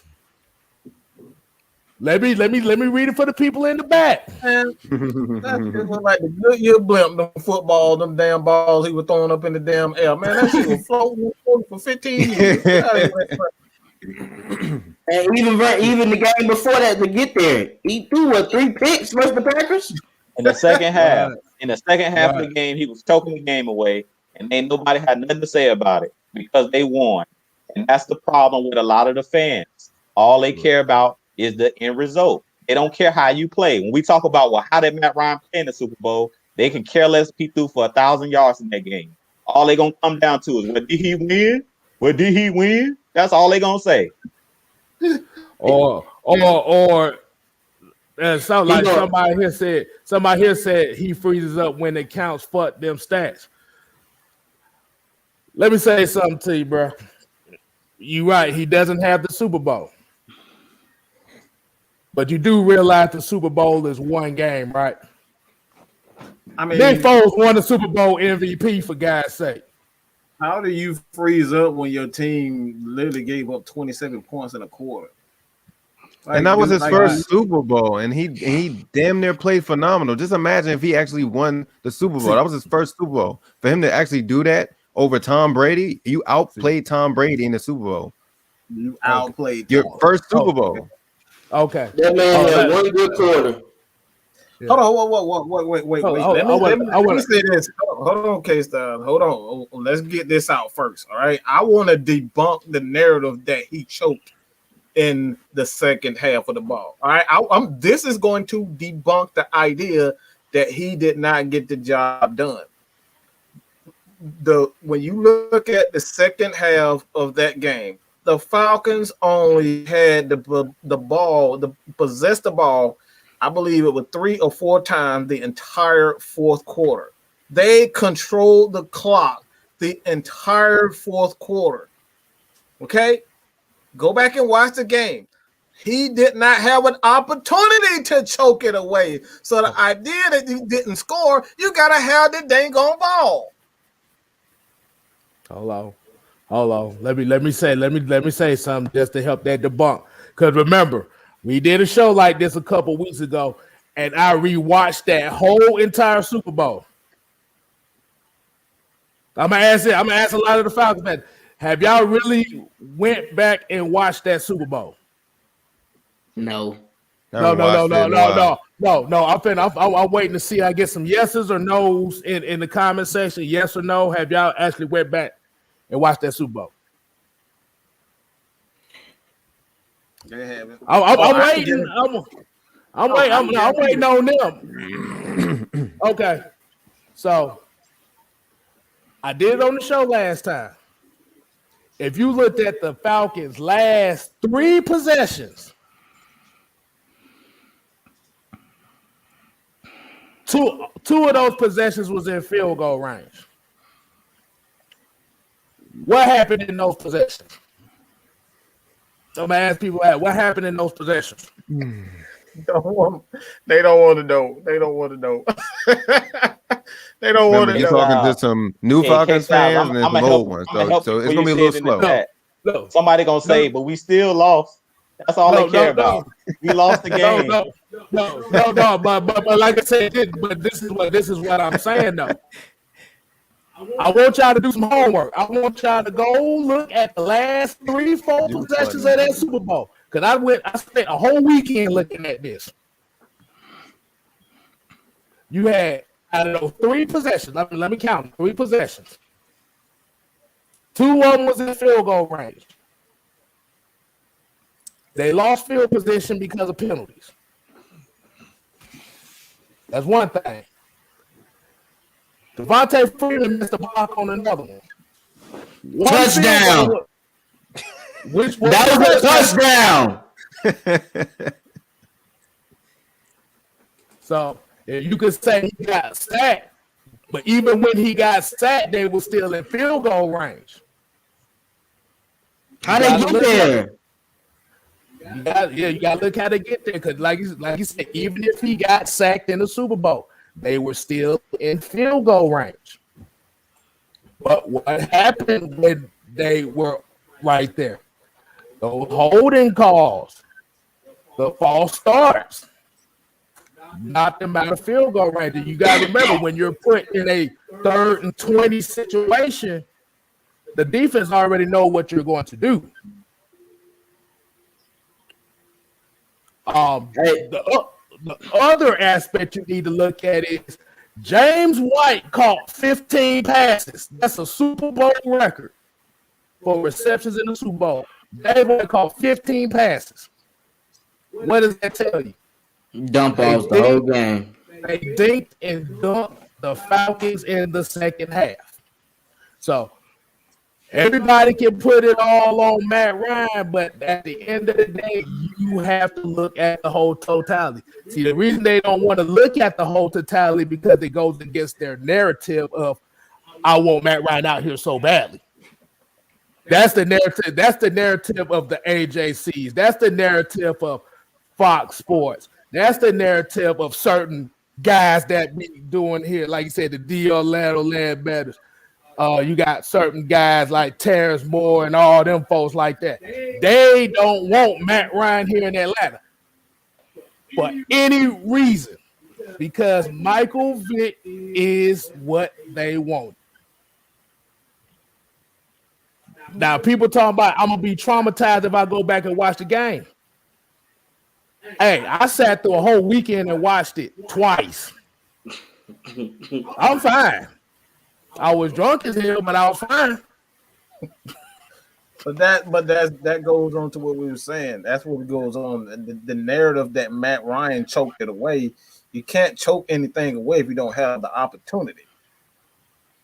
The time of possession in the second half, I think they had, like I said, I think they may have 5 possessions in the entire, the entire second half.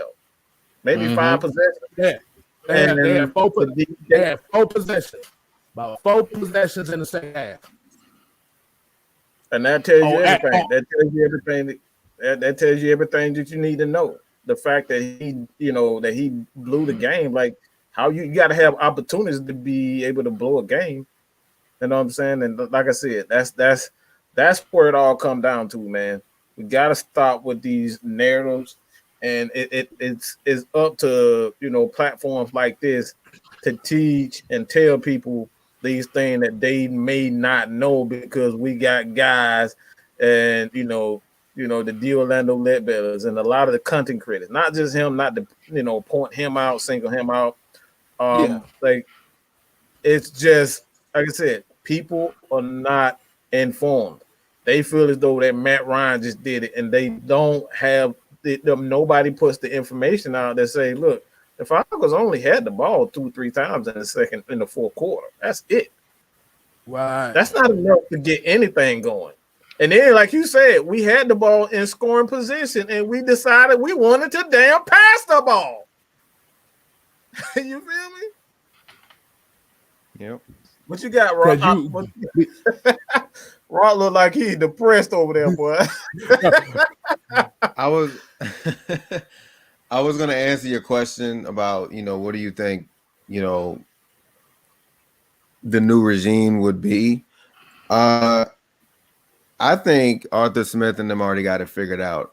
And I think they're going to go back to the well-balanced offense that we've known since since Matt Ryan came into the league up into like 2013 and 14, because that's when we started to get like the different offensive coordinators and the head coach and the whole coaching staff change. Because I think, well, I know for a fact back then where when we had Michael Turner, you know, he's right behind Kstlyz. When we had Michael Turner, we were more like a run, even though we had like Roddy White, Julio, Tony Gonzalez. Don't get me wrong, like we were still like, we could still pass whenever the hell we want, but we were still like a run first team. Because even then, like when, you know, Michael Turner started to slow down eventually, that's when we could like, you know, pass the ball. Even then, Matt Ryan wasn't throwing that much as he's throwing now. He wasn't throwing a whole lot back then. That's why I was like, I'm hoping it's going to be a bit of a balance. And I'm sure they probably watched old tape and say like, okay, look, we bring in Mike Davis. That's somewhat similar like a Michael Turner. May not be exactly, but hey, look, we're going to run it down people's throats. And we're going to bring more bit of a balance how they used to run it. Where, hey, we still got Calvin Ridley. We still got Pitts. We still got we still got a bunch of weapons. We still got a bunch of weapons still. So we still going to have the ability to throw the ball whenever, but we're still going to be a run first heavy team.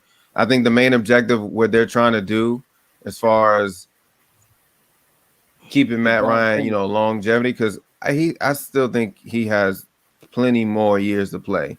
They're gonna limit him throwing a whole lot, because these past couple seasons he's been throwing a little too much. And it's been proven, because look at the running backs that we had over the years.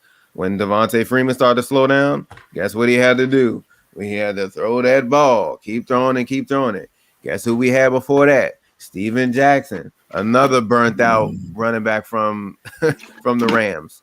He couldn't get the job done. He only had like 500, 600, 7 yards, rushing yards. So guess what? Matt Ryan had to still sling that ball, keep throwing. So I think they're going to try to limit on how much he throws this season.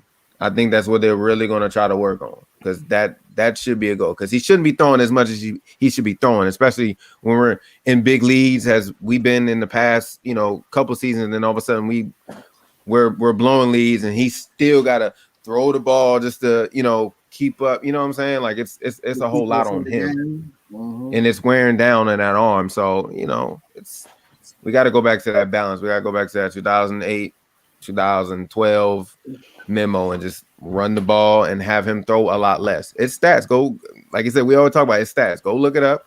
From 2008, from 2012, he's been throwing a little bit less because we had a running game that was so fluent. Because Michael Turner, when he came in the league, or not came in the league, but when he came to Atlanta from the Chargers, his first season, he had like almost 1,700 yards. Matt Ryan didn't have to do that much. So it's like, y'all just got to look it up, you know. Go ahead, KSTYLZ. I got something for y'all here. Remember when we used to, like you just said about Matt Ryan and Michael Turner, the burner, and running the ball, right? Do you know what would help him get to where he need to get back at? I just looked some stuff up.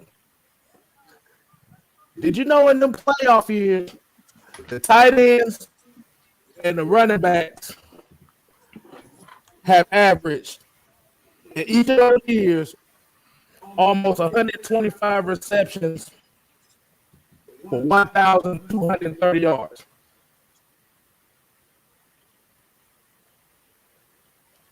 Running backs, tight ends, receiving. Because if you look back at the Super Bowl year, Tevin Coleman and Devontae Freeman had 85 receptions combined for over 800 and some yards. Just those two. So it's not so much as him throwing the ball. That's the problem. The problem is we don't get the running backs.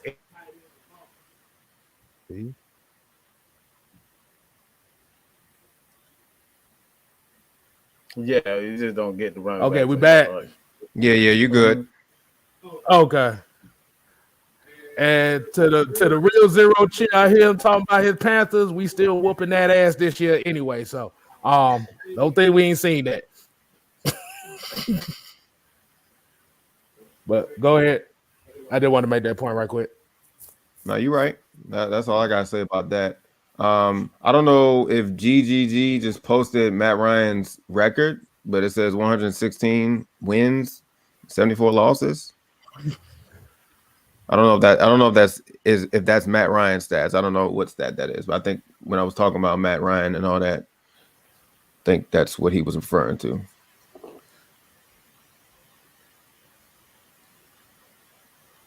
Yeah, I didn't see it. Is he already got it up here like that? Yeah, it already passed already, but yeah, that's all I gotta say about that. I just think we can go back to the more balanced, the real balanced offense. That's what I'm hoping. Right. Well, I don't necessarily agree with it being balanced. The real issue is coaching. You can have 500, passing yards, passing attempts, and 500 rushing attempts, but if you got it all in the same, like in the first half of the season, like if you passed the ball more than you ran the ball, and then towards the end of the year you ran the ball more than you passed the ball, like that right there is balance. I think that's what the Falcons have missed. It's not so much that Matt Ryan passing the ball a lot. It's just like he always has to pass the ball when we need to come back. Like we're always behind. Yeah. So he always I think it's more so coaching when you should pass the ball. Like we rely on him all the time to bring us back in games instead of just staying out of those situations. So like that's what we mean by having the right coaching.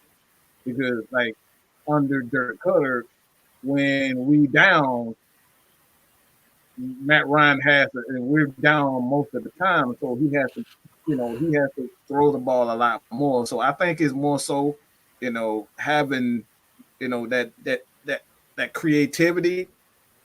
And like even when Kstlyz brought up the numbers as far as like there's no difference between the the passing attempts and the pass receptions with the tight ends and the running backs. It's not so much the numbers. Like at the end of the year, everybody has close to similar numbers. But the difference is that when are those numbers when you're down versus you're up? And I think that's what the Falcons are missing. Like you can't consistently have Matt Ryan in those high pressure moments. Like we need that defense to be able to, take the pressure off him and take the pressure off him, to be honest. Like that's really what it comes down to. We always depend on Matt Ryan to bring us, to get us out of those situations when we just need to stay out of the damn situation just by having a damn defense. Yeah. You know what I'm saying? Hey, I'm about to say your boy Mark 504 talking about us choking and shit. If I remember correctly, we didn't ask for no petition to replay a game. He been talking reckless through this whole night. I've been just laughing at him. But wait a minute. Yeah, go ahead. Mike, not saying 500 attempts is bad for Matt Ryan. I think that's actually pretty solid for him. It's just when he gets over the 600 attempts, it's kind of like, okay, this is a bit much. That's not true. Like that's what I'm saying. It matters when you're getting those, because if you're up, like let's just say, like if the game is close and you constantly have to rely on him, those attempts are going to look much worse than versus when like I said, in the first, let's say in the first 5 games, you run the ball well and then your running back get hurt. You know what I'm saying? You pass the ball 300 in the first 8 games, and then your running back end up getting hurt, and then you got to pass the ball a little bit more.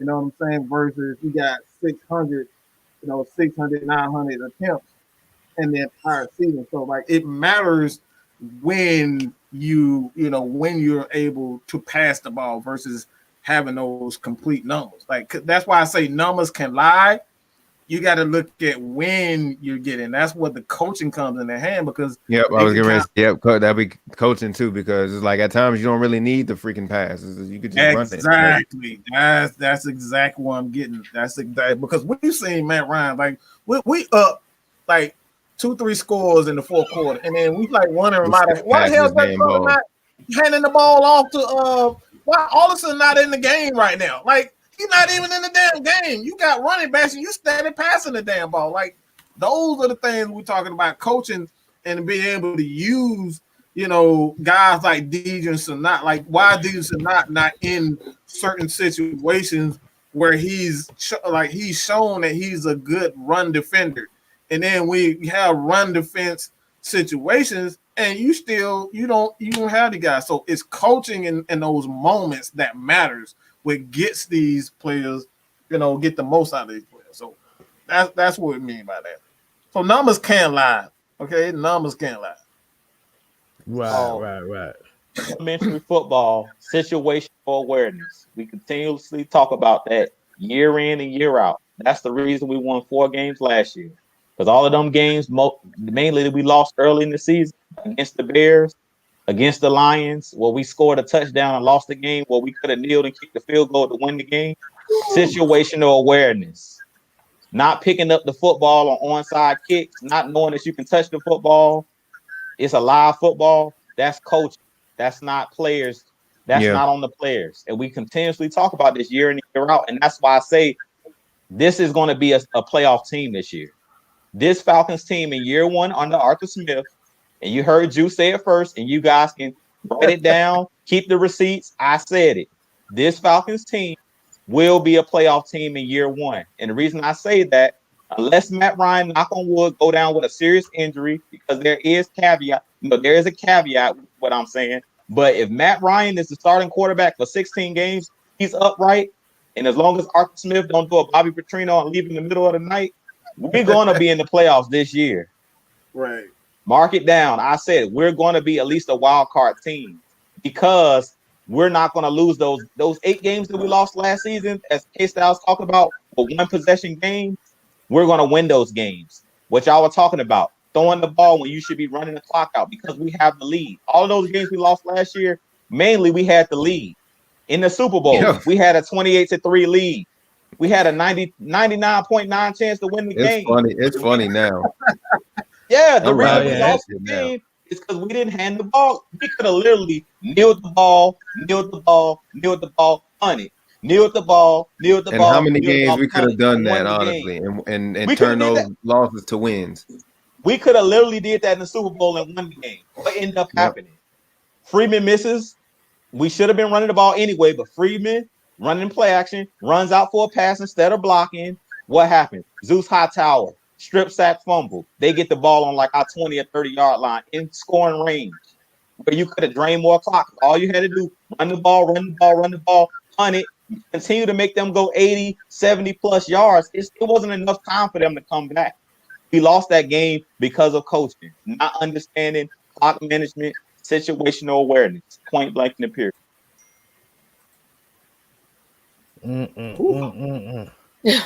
I miss everything. My baby, she's not feeling good. Let's pray it's nothing. But I'm feeling fine, Reggie. I'm good. It's my birthday still. It's my birthday month. My birthday was June 4th, and I'm celebrating. Y'all know how the ladies do. They party the whole month. Yeah, we party the whole month. So if y'all want to cash app or donate, I appreciate it. We'll show some love to Miss Maggie T. Yeah, but I got a little sick baby right about now, so I had to go take care of that. But what I miss, we getting ready to come on a 2-hour production. Are we wrapping it up or what I miss? No, I was just gonna bring up said if you know any Saints fans that talking shit, all you gotta do is bring up the petition that they tried to sue the NFL over that championship game. Then make sure y'all look that up. Man, look. I'm glad. I'm mad. I'm not on my other laptop because boy, I had the paperwork and everything on there. I gotta download it over here. We're getting ready for the games this Man, year. ain't nobody thinking about no damn Saints, man.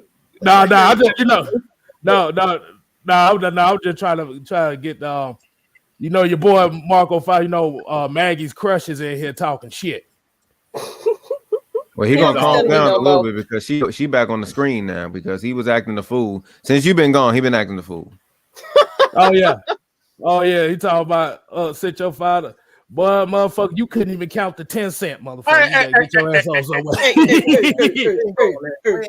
We ain't gonna go there. We ain't gonna go there. I'm not even entertaining. He been going bug wild this whole time tonight. I guess he got time today, people. So everybody got kung fu fighting. Let's go ahead and I guess let's do our last minutes, people. Let's get on out of here because we're getting around to go on 2 hours, and I know people got to get up and go to work in the morning.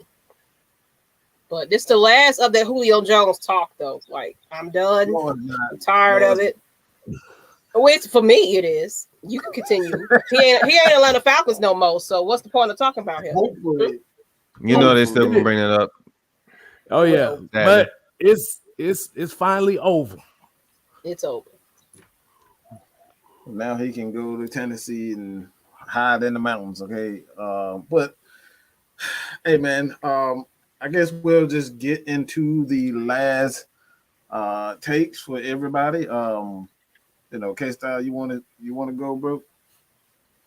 Oh, like I said, at the end of the day, we just appreciate everybody tuning in, regardless of who your affiliation is with, because this is what Atlanta Falcon Nation is about. Main thing is nobody's disrespectful. Like I said, you make sure you follow everybody's handles. I know they're gonna plug their own stuff, but I want to have the courtesy to plug everybody else's stuff too. So you got Mad Mike Sports. I know most of y'all following him. You got Utah Sports all the way on the other side of the screen. Y'all make sure y'all follow that. Miss Maggie T, that's the Atlanta Hawks queen down there. Ain't no other woman doing Hawks content but her. Make sure y'all follow her. And if y'all on Twitch, you see the guy right below me, Mr. J Rock for Life, the Twitch God, the Twitch gamer. You got whatever you need. And make sure you follow Just Kstlyz. 6 away from 300. 706 from 1,000. You know how we do it. We're taking it one day at a time. Absolutely. What you got? Ju? I just want to thank everybody for tuning in tonight. As always, your boy Ju Talk Sports. Go over and hit that like, subscribe button. AFN, Mad Mike Sports, everybody on the panel. Twisted Torch TV, who was on earlier with us. Y'all go hit that like, subscribe button. Wednesday night, you guys know I had my first What's the Word Dirty Bird episode 2 coming this Wednesday night. We're going to be talking about not just Julio Jones, but we said we kind of done with talking about Julio Jones, but we're going to talk about the results, meaning y'all think Julio Jones is going to be able to win a championship in Tennessee, and will the Falcons be able to win a championship without Julio Jones? That's going to be the topic that we're going to be talking about, or one of the topics we're going to be hitting on, because that's what Julio Jones stated. He wants to win. So do you guys think he's going to be able to win? That's something for you guys to think about for the next 2 days before I have my show. Personally, I'm just going to give y'all a little tidbit. I don't see it happening. I don't see Julio Jones. I don't see Julio Jones winning the Super Bowl, but we're going to see. We're going to see. But with that being said, you guys continue to tune in. We got a lot more content coming for you guys. We appreciate you guys always tuning in here. We're going to give you guys the stats, the facts, and the truth in that positive Atlanta Falcons talk. With that being said, I'm going to kick it over to J-Rock. Real quick, Toxic Falcon, I did see you type in what's my Twitch. I'm going to drop everything in the chat. I do appreciate you guys watching and tuning in. Make sure you guys follow everybody, like and subscribe to everybody on this panel. Make sure you guys also follow Atlanta Falcon Nation on Twitch, not just myself, but follow. I did see somebody that was on Twitch. They typed in here, but appreciate you tuning in. Make sure you guys follow that channel. I'm going to drop my channel, my gaming channel, and Atlanta Falcon Nation's channel, and then make sure you guys follow the Discord. I'm dropping all the good links in the chat. So make sure you guys join Discord, follow me on my gaming channel, and then follow Atlanta Falcon Nation on Twitch as well. Who my Pat Mike? Hey, hell, you know, I'm still Curry. I shoot that bitch from left field. It don't matter to me. As a matter of fact, why I just said that, I'm gonna do this. I was gonna, plug the Falcon stuff, but let me dribble between my legs. Hey, I gotta shout these boys out, man. This is what happens when you don't give the underdogs the proper respect of being players. This is what happens when you ignore and you bully people that you thought that wasn't no good. This is the results that you get. And you still, all right, even though I saw the little punk tweet, the little punk comment that Ben Simmons had. Talking about, I just want to beat up the little guy. Like, if they let me, I'm going to beat him up. Like, that, y'all trying everything to, like, pick on a guy. Why? Because he's smaller than you? He's just a damn baller when it comes down to it. Y'all trying to get physical. Y'all trying to, like, what y'all trying to do? Y'all trying to bully the guy. And that's not basketball. Like, that's why, the Detroit, the Pistons, their style of play wasn't, it's rightfully banned because it's not even about basketball. Y'all just hate the man just to be hating him. And Trey out there balling. He's smiling in your face. He dribbling. He nutmegging you. He's shooting threes from half court. He look, y'all thinking trapping him is gonna work, and that crap don't work. So now y'all trying to bully him.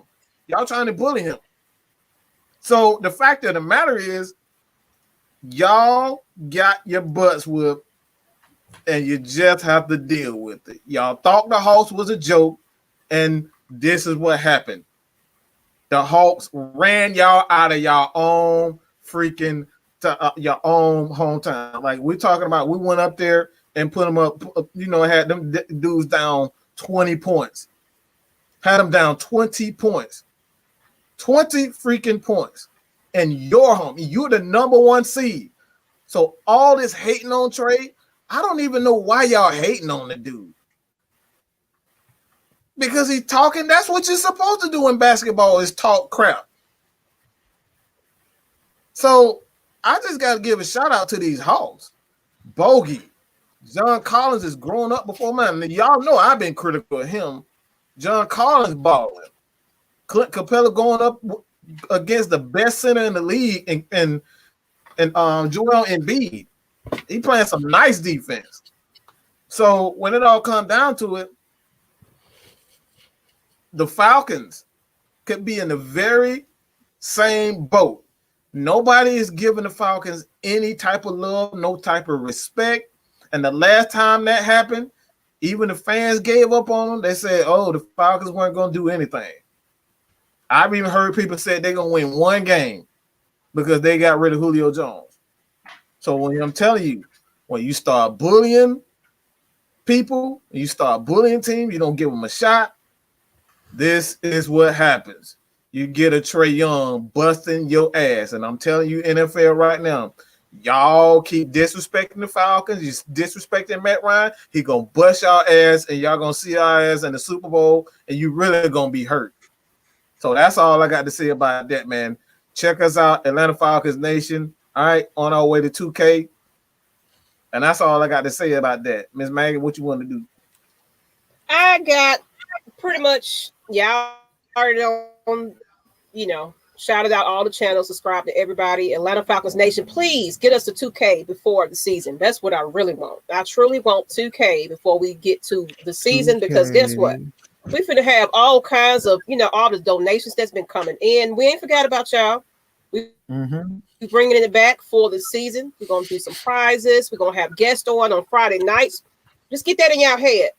Friday nights is for the fans. Any other day, we don't do it. So just always remember, Friday Night Madness is our day that we allow the fans to come on and show their appreciation. So hit me up with that link of my email and message me. That's how we're going to properly get on the show from now on, because look, we be having looking like the Brady Bunch with everybody on here. We be having drunk folks on the show. It'd be a whole mockery when we have Friday night. So we're gonna control it a little bit better. You gotta properly request to be on, okay? Other than that, look, we appreciate all our fans though, for real. I've been seeing y'all shouting us out, but let's be respectful as well. I know y'all on other content creator stuff, but you know what I'm saying? Just be careful with that. We appreciate it, but look, we don't need no advertisement. We are Atlanta Falcons Nation. We are the nation, pretty much. So we appreciate y'all loyalty, though. You know, but that's all I got to say on this one. Guess we're just gonna go ahead and end, and I gotta go take care of my baby girl. What you got, KSTYLZ? I'm gonna make this one quick. Max Kellerman is on some bullshit now. Did y'all hear what he said today? This dude said Luka Doncic is the best basketball player in the world.